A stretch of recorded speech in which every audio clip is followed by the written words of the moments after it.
All right, good morning, guys. Welcome to Team. Grab your coffee or donut, find your spot at your table.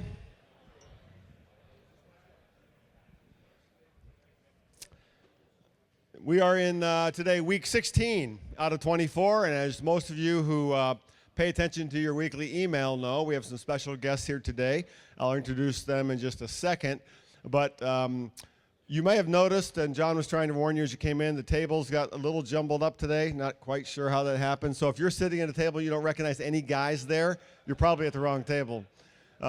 It was actually an anti-aging intelligence test we wanted to give you this morning, see if you could find your table number. So if you passed, anyway, we'll get that figured out by next week, but if you're, sorry for the jumbled up tables. Couple of announcements today. First of all, remind you about the couples event. We now have over 500 people, over 250 couples registered for that. If you have not got your spot yet, get it. It's going to be a great night. My brother and his wife are going to be sharing with us. That's Saturday evening, February 6th. There's a little flyer on your table. Take it with you or get one on the table at the back. Get yourself signed up. It'll be a fun night, be encouraging to your marriage. And secondly, on your table, it should be a little multicolored flyer that says golf outing on the front. As you know, a lot of our guys over the years have done some work. Lee and Norris among them, Steve Jeffrey and others have done work out at Riverwoods Christian Camp up in St. Charles. But Riverwoods is part of a greater organization called the Fox Valley Christian Action. And they're having a fundraiser golf outing coming up. And so you can be involved not just by doing the work at Riverwoods, but by having fun playing golf and raising some money. So if you like golf and you want to be a part of a good thing, pick up this flyer, take a look at it. It's a way to get involved in a creative way with Fox Valley Christian Action and a great ministry happening right in our area. Okay, I want to introduce my brother and my dad. They're down here in front. My dad's going to be sharing with you today, rolling coffee. My brother, Joe, is in town because we're having an event tonight for my youngest son and bringing the men in his life who have been important to him for an event. But Joe will be coming back next weekend with his wife to do the couples event, so get a chance to meet them and welcome them today. I'm glad to have them here. We're going to have a really fun day, a couple days together. They go back to Ohio tomorrow. And Joe and his wife, Karen, come back next week to share with us at the couples event. So I'll introduce my dad a little bit later. Story for today. I told him you were going to react that way. I told him we've had a bad couple of weeks. Don and Ethel are in their 70s, been married for 50 years. Don fell and broke his hip and had to have surgery. As he woke up in his hospital room, Ethel was sitting right there by his bedside. He looked up and motioned for her to come near. She came near and he whispered, "Ethel, I've been thinking about all the years we've been together." Ethel nodded and smiled. He said, "Remember back when we were first married and the tractor rolled over and broke my leg? You were with me right then, weren't you?" She smiled, nodded. He said, "Then remember a few years later when the mule kicked me and broke my arm? You were right there with me then too." Ethel nodded. He said, "And then when the drought came and we almost lost the farm, you were with me then too, weren't you?" And she nodded. And then he said, "Now I fall and break my hip, and you're right here. You know what, Ethel?" Ethel smiled and said, "What, dear?" Don said, "Ethel, I think you're bad luck."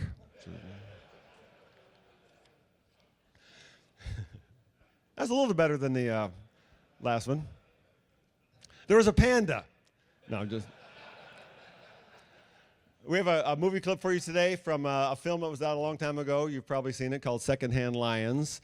We're talking today about the legacy of marriage. It's great to have my dad talk about that. It's perfect. But the legacy of marriage is in this clip, but it's in a sort of an awkward way. This clip is it features Robert Duvall and Michael Caine, and they're old guys, and they're teaching like this young boy how to be men, and they have a confrontation in a diner with some young punks. And the scene you're going to see, Robert Duvall's getting ready to kind of beat the snot out of these young punks, but just before that, he makes a statement of identity, and in that statement of identity, he talks about marriage really quickly. So pay attention to what he says about marriage, and then I'll introduce my dad to you. And by the way, in this clip, usually the guy who cuts the clips for me is a young guy, and I tell him what to edit out if there's an inappropriate word. Somehow we missed a couple in this one, so it's not awful, but there's a couple words that maybe I would have clipped out. So I think we can kind of handle that. So give me a little grace here. So Secondhand Lions.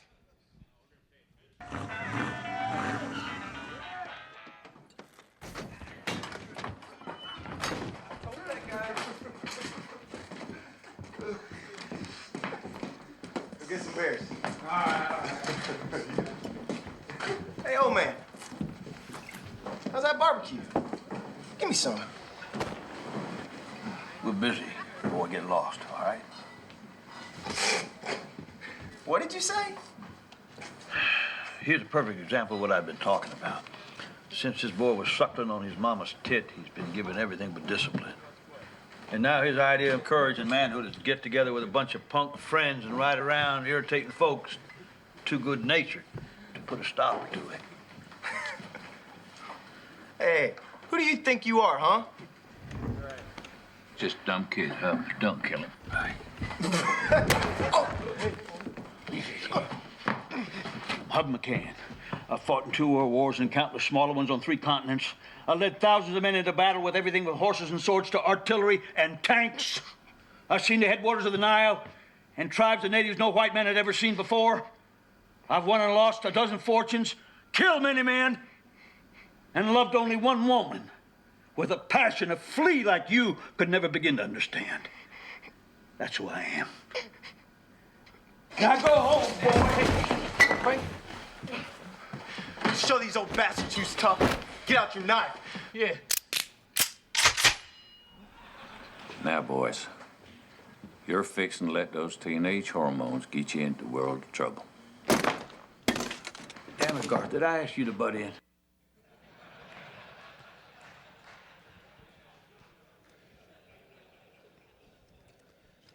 He said, among some other things, he said, and loved one woman with a passion that a flea like you could never imagine. Talking about the legacy of marriage. And one of the team guys a few months ago, a couple of you guys, that asked me, when your dad comes to visit, why not have him share with us, have him talk, have him teach? I thought it was a great idea.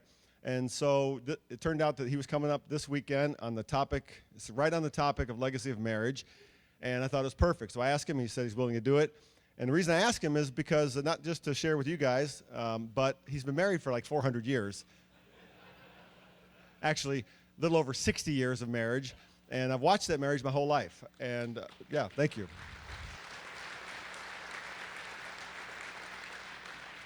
And I think almost everything I know about marriage, I learned by watching my dad and my mom. So, without any further ado, Dad, come on up and share with us.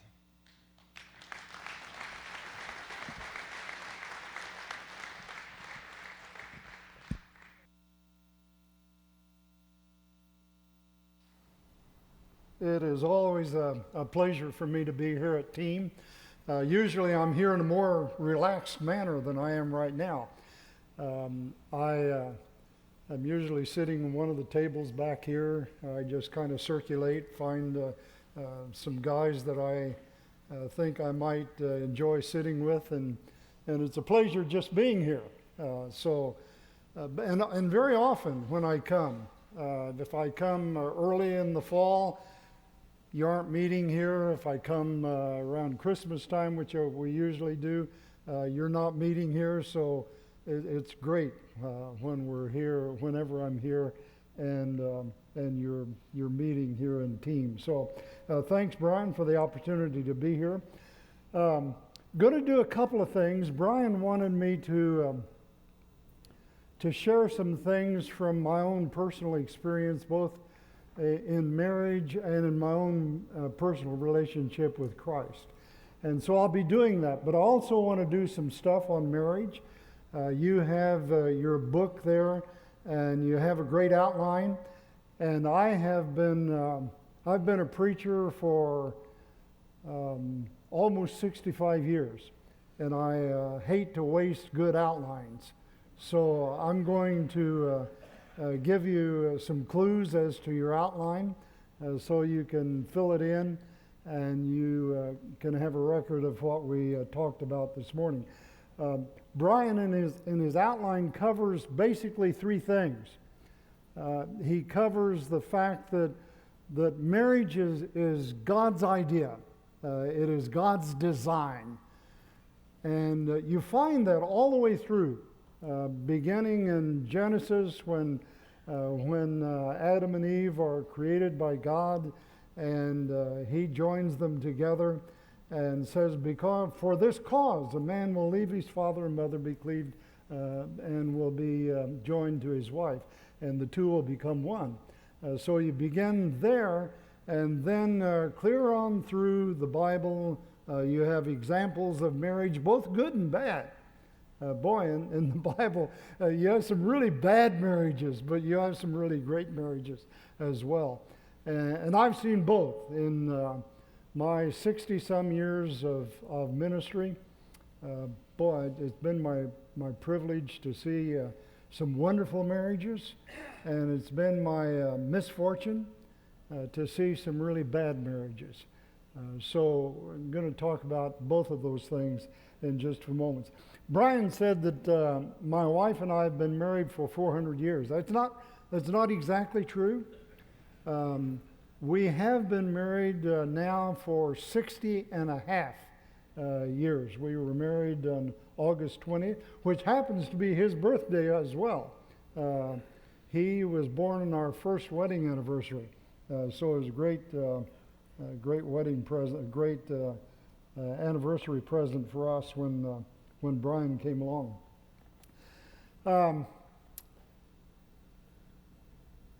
There's also, throughout the New Testament, we find not only God's design for marriage, but we find as well that God has God's desire for mankind is that we would be faithful in our marriage. If there's one thing I'm just eternally grateful to God for, is that he gave me a love for my wife that endured and that still endures for all of these many years. And then finally, right at the end, you'll see that that Christ is designed to be our pattern. That our marriages are to reflect Jesus. And I have, through the years, really wanted my marriage, my relationship with Joan, to reflect my relationship with Christ himself. I was not raised in a Christian home. I had to kind of learn from scratch. I was 5 years old when my father died in 1939. My mother then was left a very young widow with 6 children. Actually, that's kind of a misnomer because my oldest sister had graduated about a year or two before my dad died from high school. And then my older brother was slated to graduate that year that my father died. I was the youngest of 6 kids. And by 1943, my dad died in 39. By 1943, my 2 older brothers were in the Air Force. And so essentially, I was raised in a female household. Didn't know what it was like to have men around me all the time. Didn't have a real male model. And as I look out on you guys this morning, I wonder if there are any male school teachers or principals here this morning, because the very first male model that I had in school when I was in the, I think, 4th or 5th grade was a grade school principal who saw that I was kind of disconnected as a young boy and a little bit unmanageable in school. Not really bad, but not really good either. And he took me under his wing and began to mentor me. And he was my first male model. And so if you're out there as a male school teacher or as a principal, God bless you. Look for those young men that you can have a real effect on.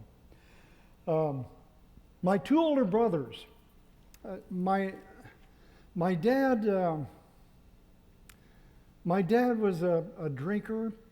I don't think he was an alcoholic, but he was a drinker. My 2 older brothers ended up dying in their late 40s from alcoholism. And I tell people now that had it not been for my relationship with Christ, I have no reason to believe I would have been any different than my brothers. I tell people now that when Jesus saved me, and I'll get into that in just a few moments, when Jesus saved me, he not only saved my soul, I believe he saved my life and gave me a life that was worth living. In fact, every single morning when I have my personal devotions, one of the things that I do is just thank God for the life that he has privileged me to live for these 82 years. At the end of my freshman year in high school, my mother, for some reason, decided to move our family from central Illinois to southern Illinois, way down in southern Illinois, almost as far south in Illinois as Chicago is north. And when I went out for high school, when I went out for football that fall, that very first summer I was down there in my beginning my sophomore year, I met the two first Christians. I don't know whether that would be really correct. I'll go ahead and use that because they were the first two guys who ever told me about Jesus. And so I almost have to assume that they were the first two real Christian guys that I had ever met.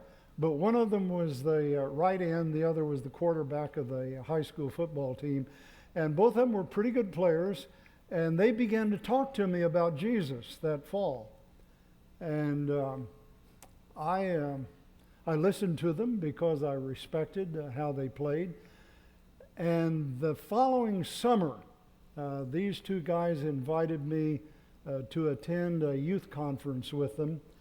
And I went, and that summer, the summer in between my sophomore and junior year in high school, I received Christ. And my life was changed. Interestingly, within probably 2 months, I knew that God wanted me to give my life to him in ministry. How I knew that at that age, I can't tell you.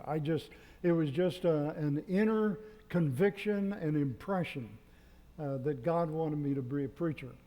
And so I began preaching when I was still in high school.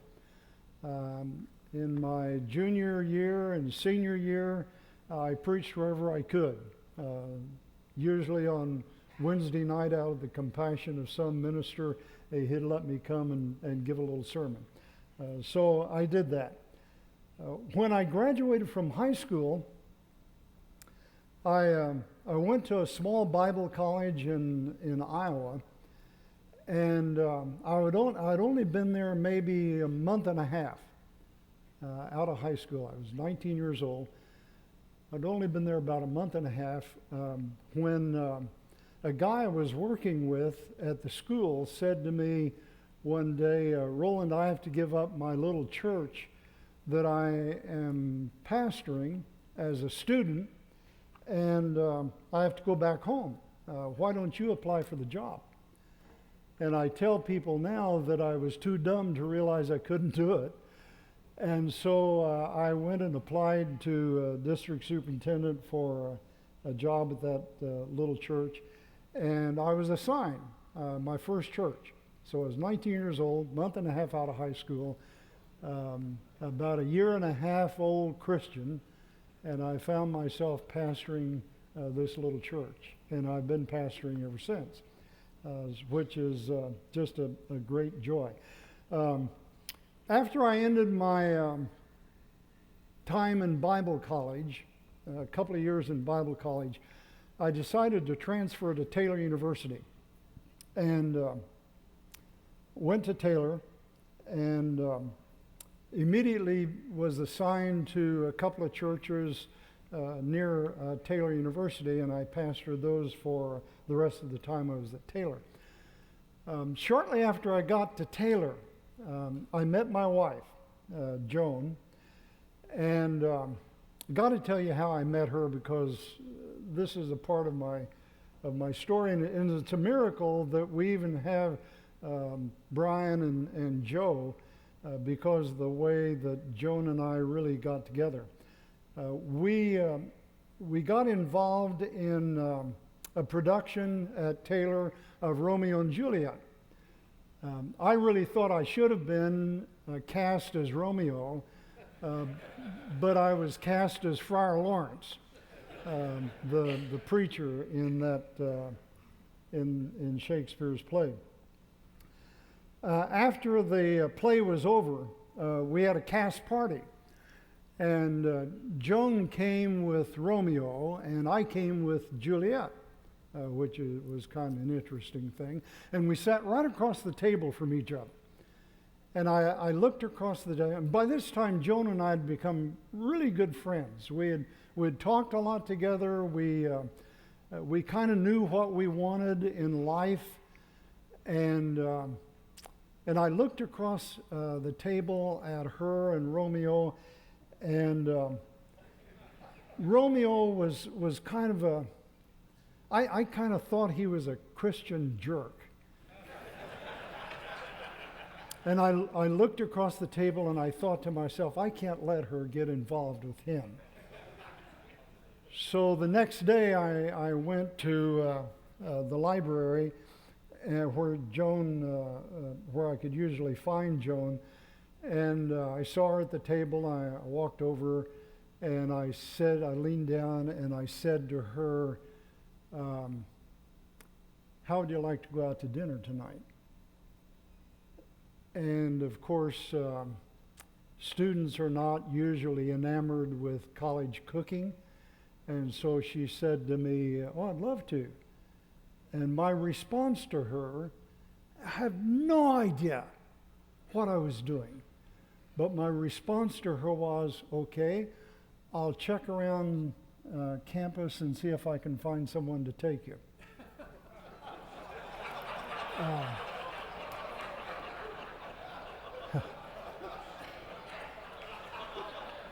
And I left. And she followed me. Well, after a little while, she followed me because she intended to tell me off and say there's no way that I'm going to get involved with you. But she couldn't find me. And so eventually I came back to the library and looked her up again and leaned over and I said, hey, you know, I don't know why I did that. I'm sorry. And I really do want to take you out tonight. So come on, let me take you to dinner. And she agreed. Now, the kicker of that is that night, as we were waiting for the meal, I said to her, if you don't intend to get serious with me, don't date me anymore, because I intend to marry you. And about 4 months later, we were married. And we have been married now for, I told you before, for some 60 and a half years. It's been a great, great thing. When people when people discover that we have, that I'm not only a minister, but we have two minister sons, they will often say to me, well, you must have done something right. And my response always is this, yeah, I did one thing right. I married the right woman. I married the right woman.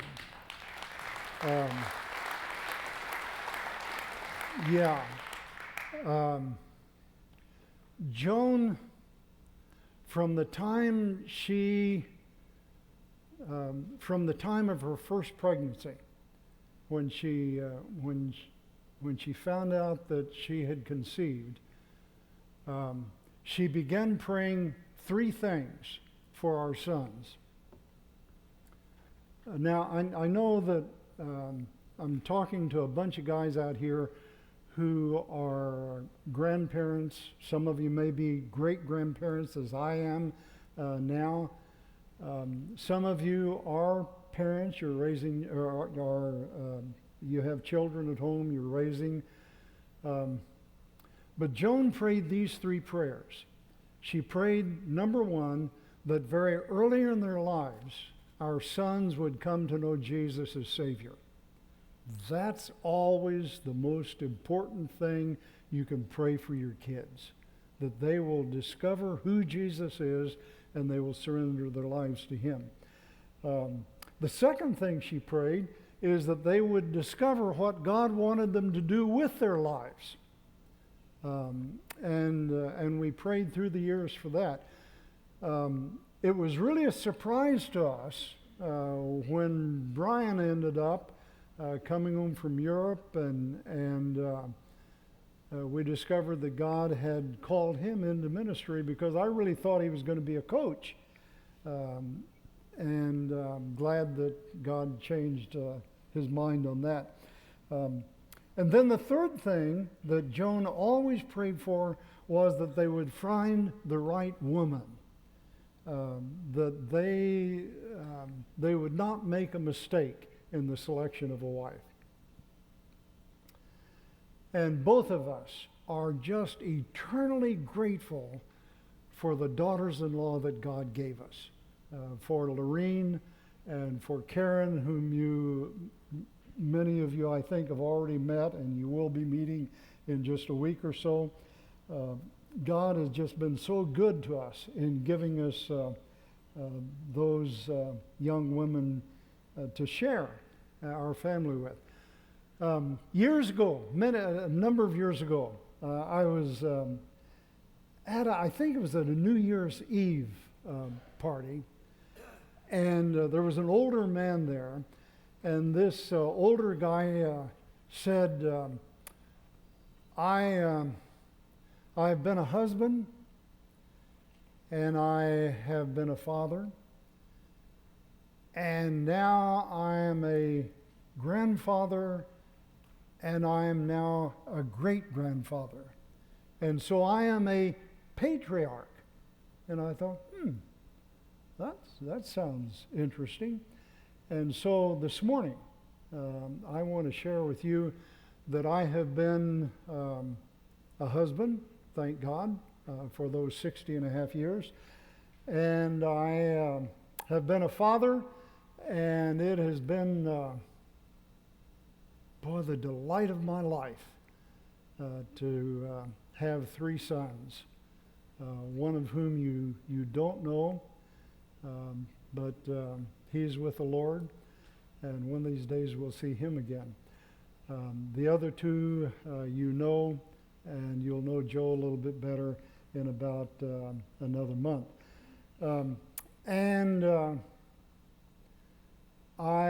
Joe has, both these guys have made me a grandfather.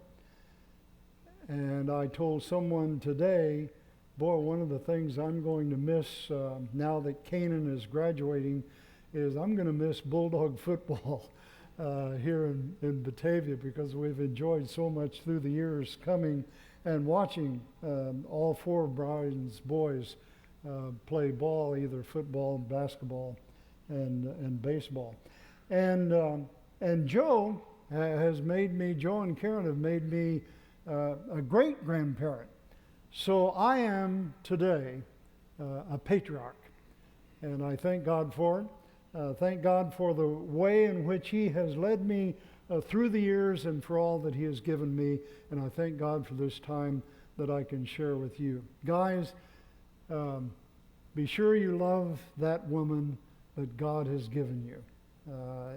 One of the things that I have always tried to do with Brian and Joe as they were growing up, and John, is that I have tried to let them see me loving their mother in some way, hugging her.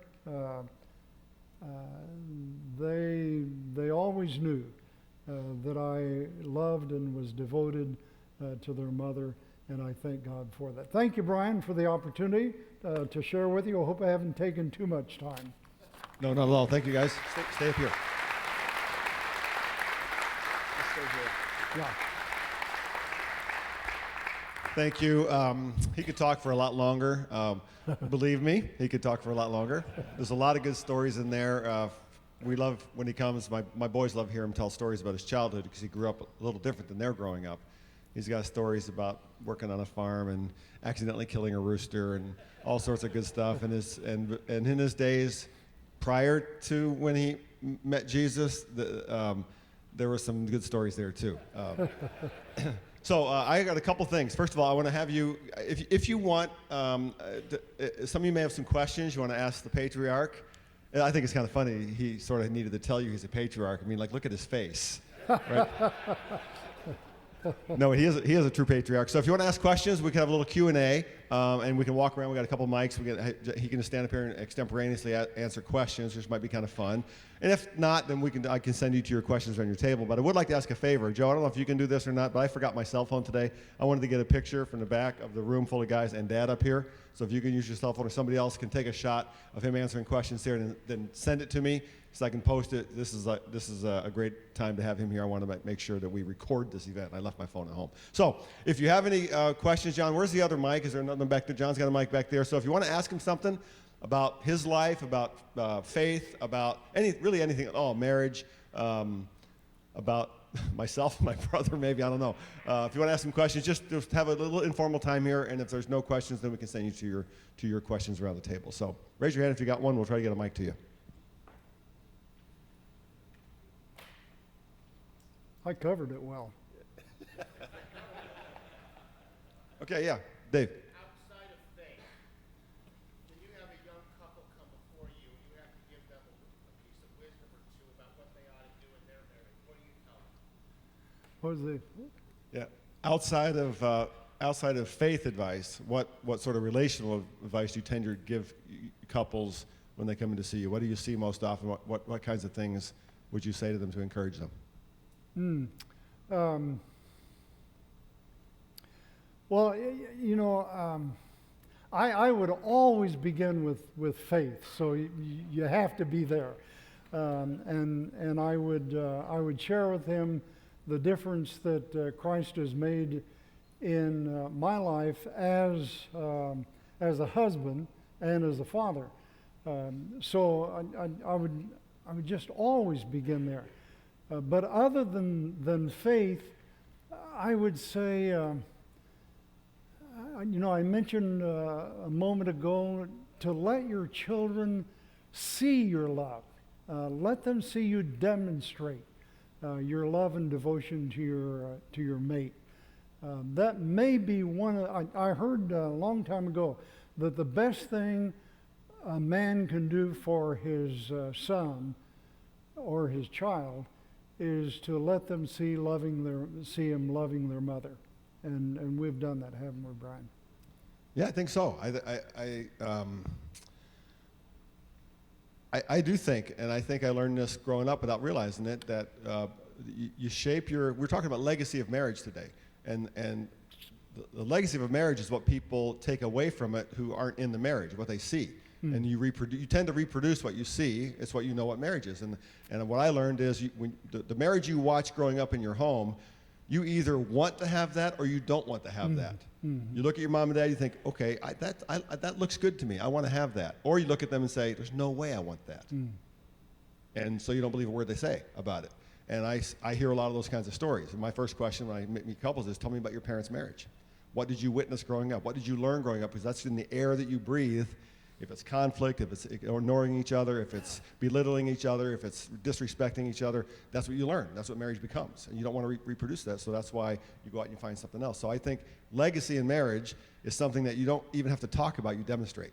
And I think growing up, we watched, and I reproduce things in my marriage without even knowing why I'm doing it, because I watched it. And that's what you learn. Great question, Dave. Somebody else, yeah, or just holler it out unless we can get a mic to you. Go ahead.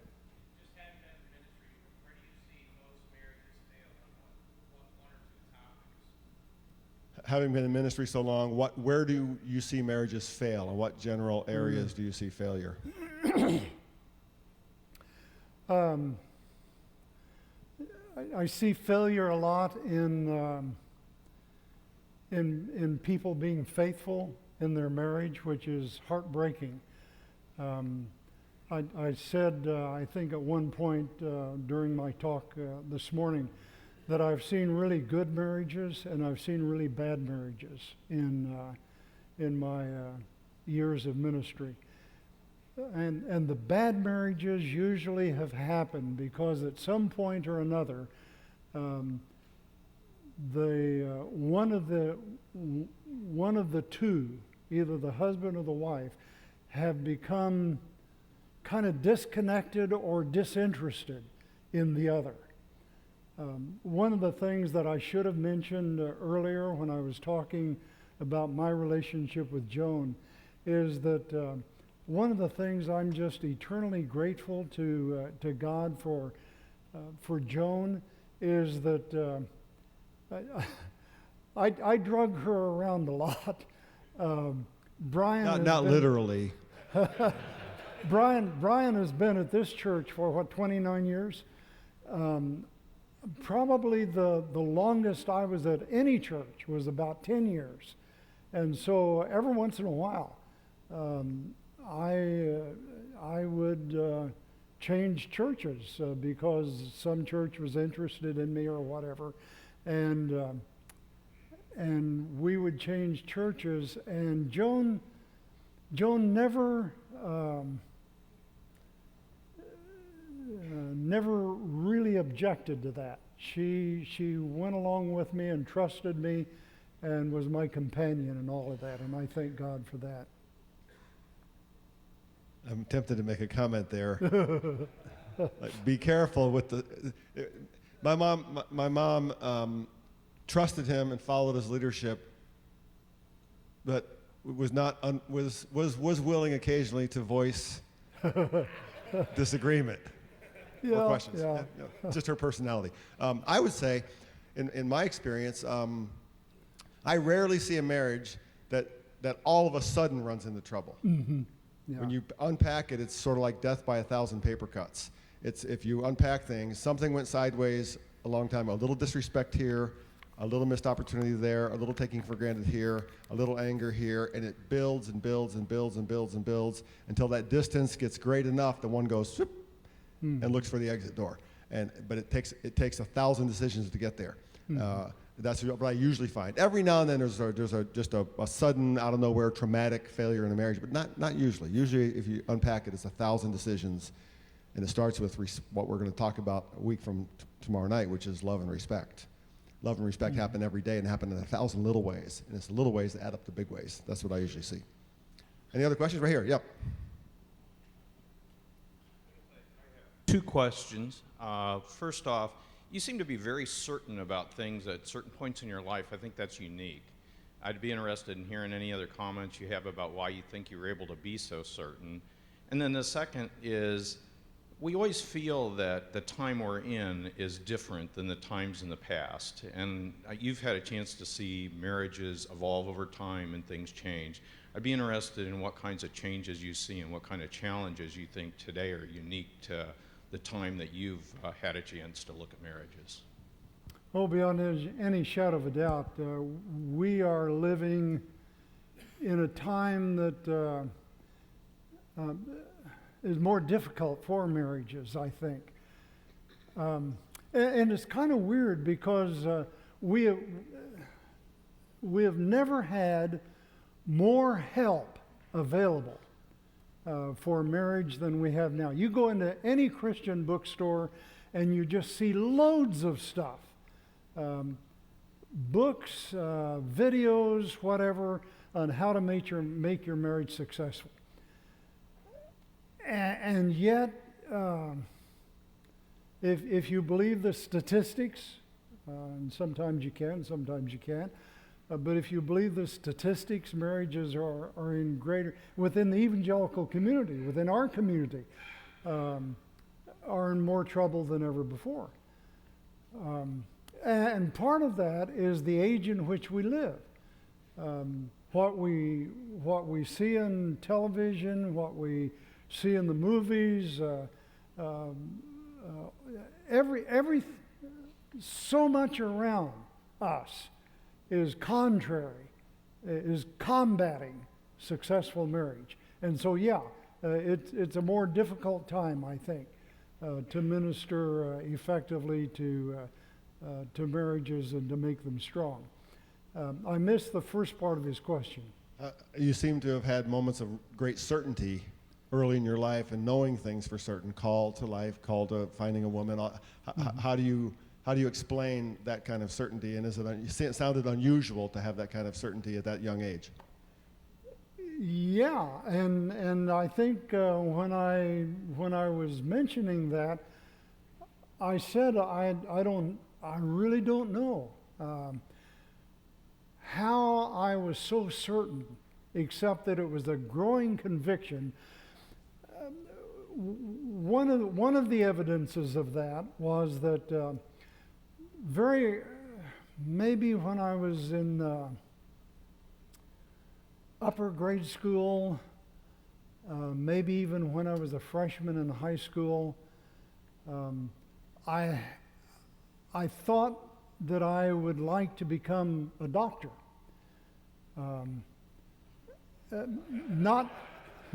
Not because I had... My life might have been different.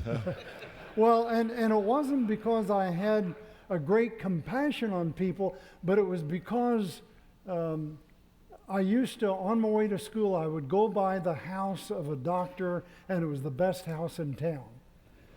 And so I thought, that's what I want to be. I want to live in a house like that, because I grew up so poor with my father, not around. And shortly after I was saved, that desire just melted away. And in its place, there was a growing conviction that what God wanted me to do was to give my life in ministry.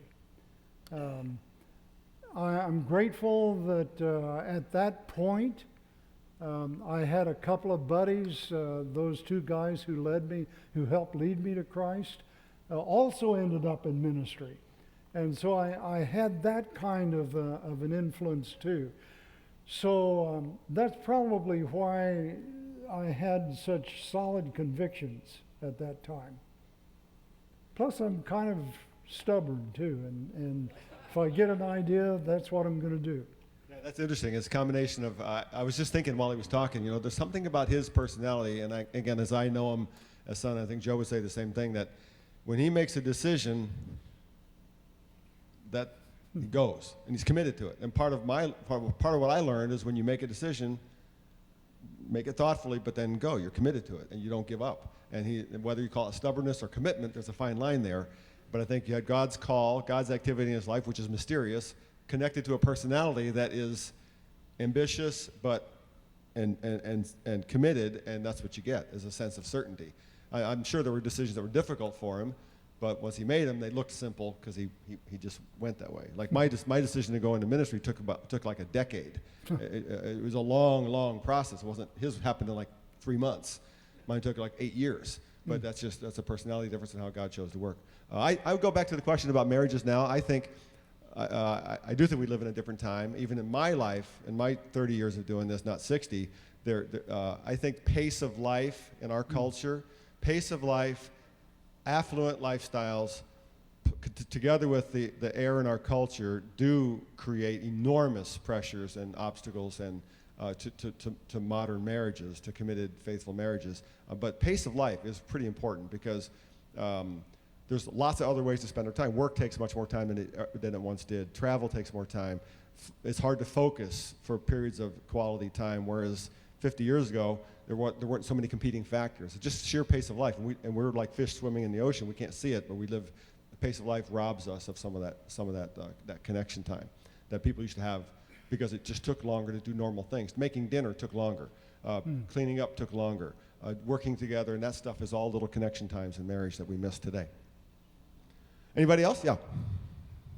I have a 19-year-old son, and he has a new girlfriend. Do you counsel young men to get married in 4 months? That's a great question.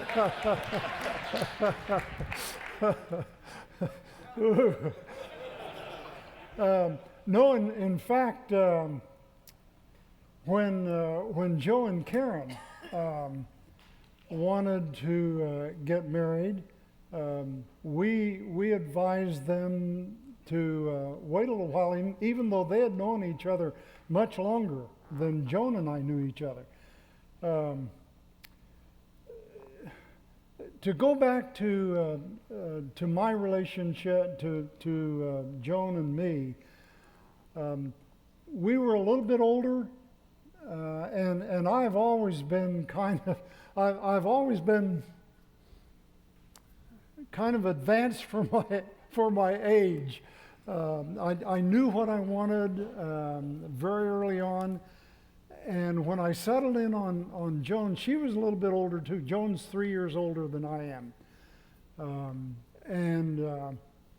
She had reached that point in her life where she knew pretty much what she wanted. I knew what I wanted. And so, we were married quickly, but we knew what we were doing, I think. You guys were like 22 and 25 or Yeah. so? Mm-hmm. And both of them had significant life experience that I think if you translated their ages with what they'd my dad had been working full time since he was like 12, and he'd been carrying the load for his family, and he'd been pastoring churches at 19 years old. So he was more like 35 at 22. And my mom had graduated high school and then worked full time for several years before she went to college. So they were well into their 30s in today's culture. But I would I say all the time to younger people, all the statistics say if you get married younger than 22, the deck is really stacked against you, especially as a man, because you don't mature till you're like 25 in our culture.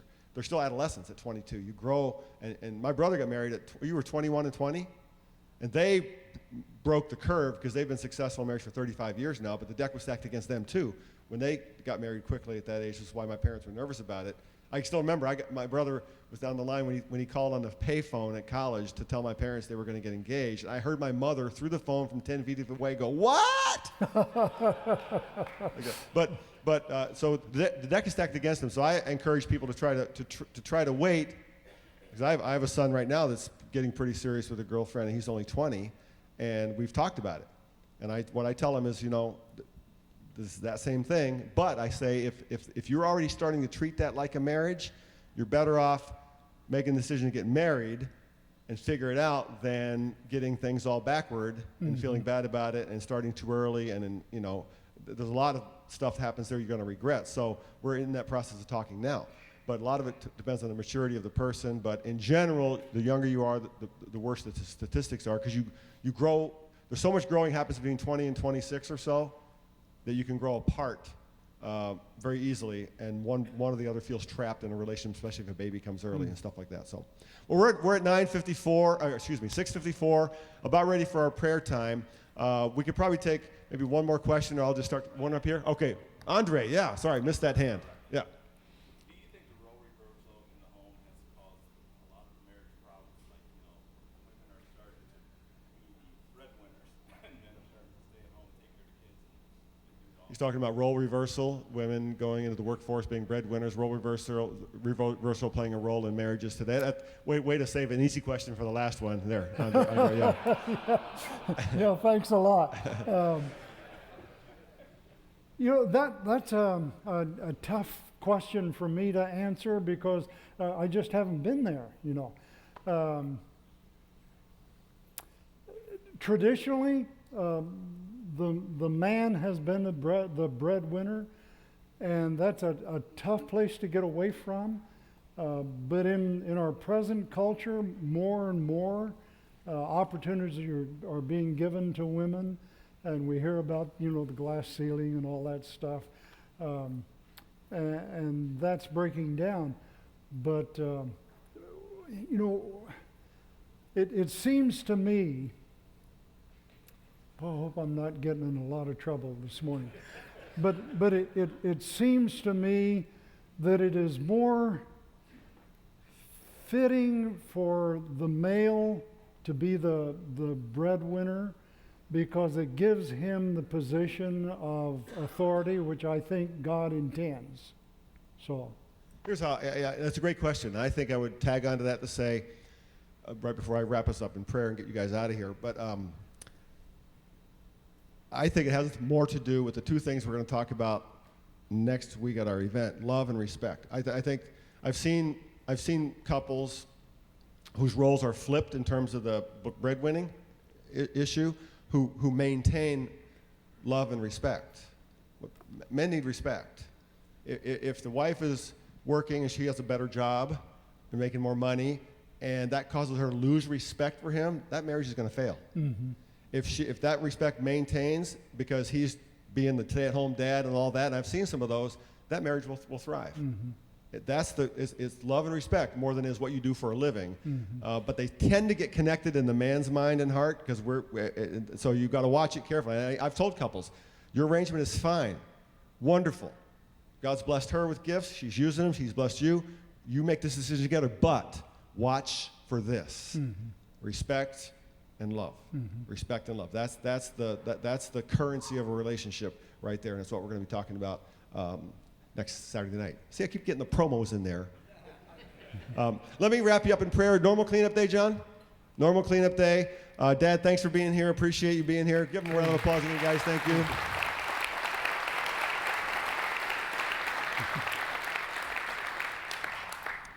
Let me close this in prayer. Lord, thanks for the day. Thank you for a great morning. Thanks for the great gift I've had of having my father as mentor, friend, now as a guide in ministry and colleague as we stand up here today. What a gift that is to both of us. And to thank you for these guys who come out early morning and listen to your word and talk together, learn a little bit. Thank you for their willingness to listen to us today, and ask you to encourage them, and wherever they are in their marriage or in a remarriage or in working through issues in their marriage. And we pray that you would encourage their hearts today. Thanks that Joe can be with us as well and prepare us as we look ahead to the event in next week, that we would have just a great time together here. Thanks again for the day, and bless us in it in your name. Amen. Clean it up, and we'll see you next Friday morning.